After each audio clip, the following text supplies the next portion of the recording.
What's happening, Hammers? Dan and Nick here, giving you our not so instant match reaction, more like post-match reaction. We've had a Chinese in Liverpool, which was lovely. 20 odd quid. You got a banquet, didn't you? It's nice, man. He's took a lot home, but nah, it was alright. Like better than we didn't fancy the services. Anyway, we've just coming back from West Ham and West Ham 3 Everton 1, or Everton 1 West Ham 3, however way you want to look at it, and we are buzzing still after that. How sweet does that feel to be coming back? A first win of the season, mate. It was good, man. I think, like as I said, more important than the. Let me put that light on. Might make it a bit easier. I look like an angel, Dan. I can't help that. I'm driving. No, why did you take it off me? I don't know. He's used to doing the fan cams, isn't he? Like he loves that. Yeah, I think the more important than the result was the performance, and I think the performance was a very good performance. Like at the moment, today. We started to see a little bit of a Pellegrini stamp on the game, which I talked a lot about in my fan cams and that. Like the style of football was a good, crisp style of football. We passed the ball nicely, we moved, we was never static. Like at times against Wolves, it just looked like you got one player running around and the rest are just looking at him to see what he's doing. The movement was there today. Yarmolenko was like, first half was absolutely brilliant. He never stopped running, and he still looked knackered. But I'll take it when he's put two in the back of the net. First goal was made by Arnie, really. Absolutely brutal strength, and we know he's got that, you know, that ability to get between the ball and the defender when the ball goes over the top. He's got beyond him. He's tussling and holding off the defender, who gets sucked in towards him, and he just squares it to Yarmolenko, bosh, in the top corner. And then the second was a thing of beauty, because he cut him from the inside, and he just it seemed to fly past 2 or 3 players, and he just let one go, like curler, inside of the foot, straight into the top corner. And as soon as he left his boot, I could see it was going in. Yeah. But then, like, we seemed to control the game. Everton, they didn't play that well. I think they was they're lacking a few players, aren't they? Like, yeah. You know, they're missing a few. They had some spells. I mean, Fabianski made a few good saves, They're didn't he? always going to have them spells because they're at home. Yeah. You know what I mean? It's the way you control them spells and the way you see out them little spells. And I thought we'd done that pretty well until the 45th minute, when like we was just about to blow up for half time, and then Sigurdsson stuck that. And don't get me wrong, that was a cracking header. That was a cracking header. Like, he had everything to do still, and the way he shaped his body and guided it past Fabianski was a thing of beauty. But like at that point, I thought it's the collapse is coming now. You know what I mean? Like, defending for the cross, right? I don't know who it is who put the cross in, but he was all by himself. Like, yeah, the ball went to him. It was Masuaku. He struggles with that sort of thing. Do you know what I mean? So yeah, we had 4 people trying to close down one player, and no one's looking at this fucking other player. Like. Yeah, but Masuaku lost his man, and then he whipped the ball in perfectly onto the head of Sigurdsson. He put it in, and then you think, oh, here we go, this is the collapse now. But we didn't, man. We come out second half, and that was, that was important, because like in the last 2 games, what was the one after Liverpool? Bournemouth. We've led the game. Do you know what I mean? Like in the Arsenal and the Liverpool, the Arsenal and the Bournemouth game, we've led. Yeah, so was we leading them against Wolves? We went 1-0 up. We lost 1-0 against Wolves. Yeah, we lost 1-0, mate. Scored in the 92nd minute. Yeah, that was it. It was 0-0 most of the game. That's it. And they yeah, and we had the chances, but in the Arsenal and Bournemouth games, we had the lead and we let the lead slip. That's why I was a bit, I was a bit nervous today. But no, they controlled it. Like second half, they come out. They never give Everton a sniff really till they hit the bar at the end. Everything was just, they was testing. Well, they didn't really test Fabianski. Everything they was trying pot shots from distance to see if they can just pop one out that way.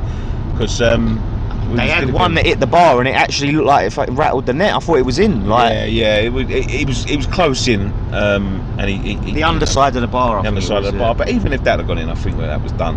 I think that was done the game by then. But like, yeah, lost Arnie again, which was a problem against Arsenal, because we lost after we lost Arnie, we lost our shape, and we went. There's been a few times he's scored a goal and then he sort of got injured after scoring. It's not like he's done that quite a few times now. Yeah, it's just the way. I think it's the way he plays, mate. He's a very good, very physical player, so he's always having people tussle with him, and they'll always be treading on his knee or digging him in the back of the knees and all, because he likes to get his body in front of the player. So he's always going to have them little like impact knocks. But I don't think it'll affect him for next week. He'll have a bit of a dead leg for a few days, and he'll come back. But yeah, it's just the way we played, and the performance was more satisfying than anything else. I think even the result like didn't really matter if we'd have come away with a point, because it would have been a point. But you know, we've gone there and got all three, and we've been magnificent. A lot of people just didn't expect us to get anything. People was predicting like we'd lose 4-0. Some people like yeah, but it's never been a good. It's one of them grounds, Everton, where like we've had a good tonk in there. I remember going there in like 2000 or 2001 or 99 or something, and like when they was like a relegation sort of candidate team and losing 6-0. Last season we went there, lost 4-0, and went, you know, and they was right down in the doldrums at the time. So yeah, it's one of them grounds where we can go down, we can get absolutely pasted. But today they weren't having that. You know what I mean? They went out there and Pellegrini put his stamp on the team finally, and I think he's starting to sort of like see what players can do what now. You know, he's asking players to do certain jobs, and he's finding out what ones are better ones at doing the jobs. I thought Obiang was oppressive today. I thought he controlled the game in midfield, and like I have like I understand what people are saying. I didn't think Anderson had a great game. Now, what I'm trying to say is, and I've probably worded this wrong, is that I think like because of the expectation, I expect more for the money with him. Yeah, he weren't a stand-up player. He'd done some really good things, but he wasn't. No, he wasn't. You know, like some of his passing, some of the passing that he tries and that, when he's trying to thread them balls through. First half, I thought he opened up the game more in the second half for him, and I thought he was good in the second half. But I just said for a stand-up player, you know what I mean, you want individual brilliance, and I don't think he showed that today. But some of his link-up play down the wing with Masuaku and that was done well. But I was saying to you, Dan, I don't think he's being given the same sort of freedom as he would like down the left because of Masuaku's attacking intent, and I think he's been told like he's got to stay a little bit more disciplined because they'll both get caught out of position. How many times have you've seen Anderson and he's like seems to be at left back, and you've got Masuaku's up front, and like Anderson sort of staying back, and you think, you know, I think you're right. He needs a sort of a free role and maybe a little bit more of a central role. But Masuaku, apart from the thingy today, like the cross that he missed, I thought he was good today. You know what I mean? It was a sort of game he could get forward. He's good at taking the player on. But I think, you know what I mean, like, yeah, he's not the best defender that we've got, and he's not going to be. I don't think he'll ever get that back into his game. But like with Cresswell, and I love Cresswell, and I don't want to knock him. He doesn't seem to be a master of either trade. You know what I mean? Like he used to be a good advanced left back, and he used to be able to defend, but he don't seem to be excelling in either at the minute. So I'd rather have someone that can bomb forward, because like Cresswell, like last week against Wolves, when that Traore went past him, was a disgrace, if I'm quite honest with you. And it just looks a little bit lethargic to me, Cresswell. You know what I mean? Like the way he was chasing that player back, he was at a light jog at most. Do you know what I mean? And I think Arthur's a little bit more. He's got something to his game where I don't think Cress at the minute has got anything. He sort of looks a bit. It makes me look a bit average. I don't want to say that about Cresswell, but he looks a bit. You know what I mean? Like I said, a bit average. Maybe look. I love Cresswell. I thought Cresswell, when he first came from Ipswich, I thought was a revelation.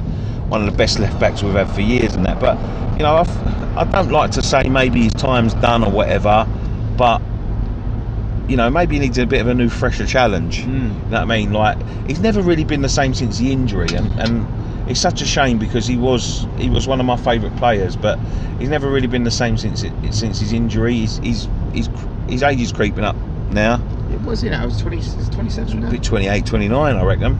And I think Chris is sort of like coming towards the end of his days at West Ham, unfortunately. There was points he was getting linked with moves to like Liverpool and stuff. City was like interested in him and all that. Like maybe he should have took that challenge on at the time. You know what I mean? Like, but obviously being selfish West Ham fans, we think, look, we're not here to talk about Chris. We're here to talk about West Ham. Brilliant win. Long may it continue, and it gives me a little bit of hope going into the Chelsea game that we can actually give them a game. You know what I mean? Because they're on good form at the minute. Hazard looks like a world beater at the minute, and Do you know, I think as well it's so important, and this was such a convincing win. We've scored 3 goals in terms of the mindset and the positivity of the fans going into that Chelsea game and the atmosphere. Do you know what I mean? Everyone's going to go in there. I told you earlier. The positivity that was here in the summer was slowly being sapped out, and it was turning a little bit. I'm not going to say toxic again because it's sour, but it's getting a bit. It was getting a bit sour, yeah, and it was getting a little bit like people getting frustrated and you know, and when it happens at the London Stadium, we've all seen what happens when it can get really bad. You know what I mean? Like, and the players, it seems they tense up a little bit at the London Stadium when it gets like that. But you know, the Chelsea game will be buzzing. We know we'll be up for it against Chelsea, and hopefully we come out with if we come out with 3 points next week, and then going into the Man United game, and somehow get something out of that game, and then everything will be different. Everything will be different. The atmosphere today was just unreal from the first moment. From the first, I think that's West Ham fans for you. That's why we're some of the best fans in the country, and I'm not just biased because I'm West Ham fan. I think it's true. Like when the chips are down against us, we don't, you know, we whinge and whinge and whinge during the week. But when it comes to the Saturday, when the game day comes, we're there in our numbers, and we're behind the boys, and we're fucking singing, and we're getting behind them and all that. And that's why West Ham fans are some of the best in the country. You know what I mean? But look, we'll go on to next week, Chelsea, and Anyway, before obviously we'll just touch on, like, what do you reckon then? Point with Spurs, Chelsea. Was it Chelsea, Man United, Spurs? Right, what do you reckon we can get out of that? Right, but before, I'm not going to answer that. Let me enjoy this week first. Right, yeah. Before I start thinking about Chelsea That's and Man United, Spurs. Let's savour this victory, because it's been a long time coming. Buzzing out of the bottom 3 now. There might be a post-match pint being filmed tomorrow. There will be. Post-match pint tomorrow. So thank you guys for watching this post-match drive. Look out for all the fan cams. Don't forget to subscribe. One thing left to say. Come on, Lions.